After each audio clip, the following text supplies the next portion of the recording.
وقت یزید نے بڑیاں کوششاں کیتیاں نے کہ ذکر حسین کو روک لوے، لیکن کوئی روک نہیں سکیا، کیونکہ انہیں جنہ دا ذکر اللہ نے بلند کیتا ہے، جنہ دے نام نو اللہ نے بلند کیتا ہے۔ اور امام حسین علیہ السلام نو آقا علیہ السلام دے نال خصوصی نسبت ہے۔ خلق کائنات نے اپنے محبوب علیہ السلام نے فرمایا وَرَفَعْنَا لَكَ ذِكْرَكَ، اے میرے محبوب علیہ السلام اساں تواڈے واسطے تواڈا ذکر بلند کر دیتا ہے۔ فرمایا ہے میرے محبوب علیہ السلام اساں تواڈا ذکر بلند کر دیتا ہے، بڑھا دیتا ہے۔ اگر کوئی چاہے وہ آقا علیہ السلام نے ذکر کو روکے، بند کرے، اس کو نیچا کرے، وہ خود نیچا ہو جائے گا، لیکن اللہ تعالیٰ دے محبوب کا ذکر پھر بھی بلند رہے گا۔ اور امام حسین علیہ السلام کون نے؟ آقا علیہ السلام دے نواسے نے، آقا علیہ السلام دے بیٹے نے۔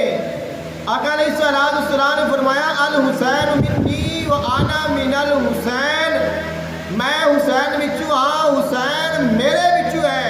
یعنی اللہ نے جو عظمتاں مینو عطا فرمائیاں نے، میرے صدقے دے نال اللہ ان عظمتاں دا فیض حسین نو بھی عطا فرماوے گا۔ وہ فیض رسول اللہ صلی اللہ علیہ وآلہ وسلم ہے کہ جس طرح اللہ نے اپنے محبوب کا ذکر بلند کیتا ہے، اللہ نے اپنے محبوب دے بیٹے کا ذکر بھی بلند فرما دیتا ہے۔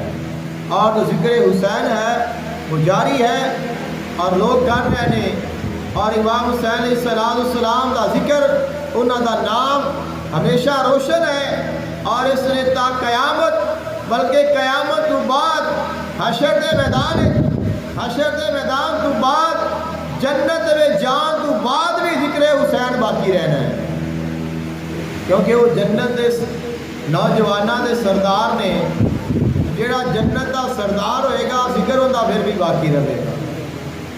جڑے سردار ہوندے نے انہاں دا ذکر باقی ہی رہندا ہے۔ تو امام حسین علیہ السلام کی ذات وہ ذات ہے کہ جنہاں نو اللہ تعالیٰ نے امر فرما دیتا ہے، حقیقی بقا عطا فرما دیتی ہے۔ خلق کائنات نے فرمایا تساں میری رضا واسطے اپنا آپ قربان کیتا ہے، میں تمہیں ایسی زندگی عطا کراں گا، کائنات ختم ہو جائے گی، تہاڈا ذکر، تہاڈی شان، تہاڈا مقام پھر بھی باقی رہے گا۔